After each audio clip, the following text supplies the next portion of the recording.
পুজোর অনুদানটা কিন্তু গ্রহণ করেছে, তাদেরকে যাতে আগামী বছর সেই অনুদানটা থেকে না পায় সেই রকম ব্যবস্থা প্রশাসনের কাছে আমরা আপিল করব। তাকে সম্মান জানাতে যারা ভুলে যায় তাদের পুজো করার অধিকার আমার মনে হয় তাদের নেই। আমরা প্রত্যেকেই পুজো মণ্ডপে যতটা পেরেছি বিভিন্ন পুজো মণ্ডপে গেছি, কিছু কিছু পুজো মণ্ডপে যেখানে আমাদের মাননীয় মুখ্যমন্ত্রী 1,10,000 টাকা অনুদান দিয়েছেন, তার একটা ছোট্ট ব্যানার করার কাজের মানসিকতা হয়নি। এটা বাঞ্ছনীয় নয়, যদিও আমরা প্রতিবাদ করেছি, প্রোটেস্ট করেছি।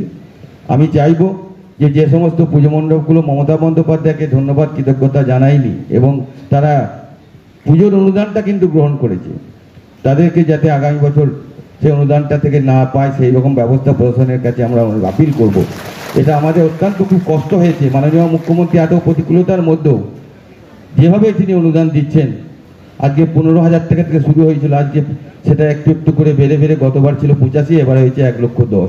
স্বভাবতই গ্রাম বাংলার পুজোর ক্ষেত্রে এটা একটা বিরাট ব্যাপার, এটা আমাদের কোটি টাকার সমান। আমার কাছে মনে হয়েছে, আমি গ্রামের ছেলে, ছোট ছোট আমাদের গ্রাম বাংলায় ছোট ছোট পুজো হয়, আমি বড় পুজো তাদের কাছে 1,10,000 টাকা হয়তো তাদের কাছে কোনো মূল্য নেই, কিন্তু আমাদের গ্রামের পুজোর ক্ষেত্রে এটা অনেক মূল্য এবং মানুষ এতে এতটা আনন্দিত হয়েছে যে বিশেষ করে অনেক মহিলা তারা অত্যন্ত আনন্দিত যে এইভাবে মাননীয় মুখ্যমন্ত্রী যদি আমাদের অনুদান দেন, তারা আমরা প্রতি বছর আমরা এই পুজোয় আনন্দ করতে পারবো, পুজোয় আমাদের ছেলে মেয়েদের নিয়ে পুজো মণ্ডপে ঘুরতে পারবো।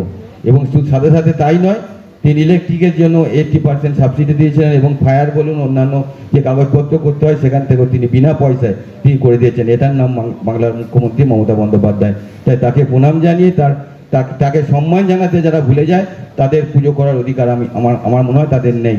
তারা হচ্ছে বাংলার একদম, আমরা কি বলবো, এক কথায় যেটা বলি, যেটা হচ্ছে গিয়ে যখনই মাননীয় মুখ্যমন্ত্রী আমাদের অনুদান দেওয়ার ঘোষণা করেন তখনই তারা কোর্টে চলে যান এবং কোর্টে গিয়ে কী করে পুজোর অনুদানটা বন্ধ করা যায় সেই ব্যবস্থা করেন। কিন্তু বাংলার মুখ্যমন্ত্রী ছেড়ে দেওয়ার পাত্রী নন, তিনি বাংলার মানুষের কথা ভাবে বাংলার মানুষের জন্য সেবা করে যান। তাই মাননীয় মুখ্যমন্ত্রী যতদিন বাংলায় থাকবেন, আমাদের এই দুর্গা পুজো, ঈদ, মহরম, কালী পুজো সমস্ত অনুষ্ঠানে ধর্ম একদম আমাদের বর্ধমান জেলায় আমাদের যেভাবে পুজো হয়, মানে সম্প্রীতির উৎসব, আমরা তো অভিভূত।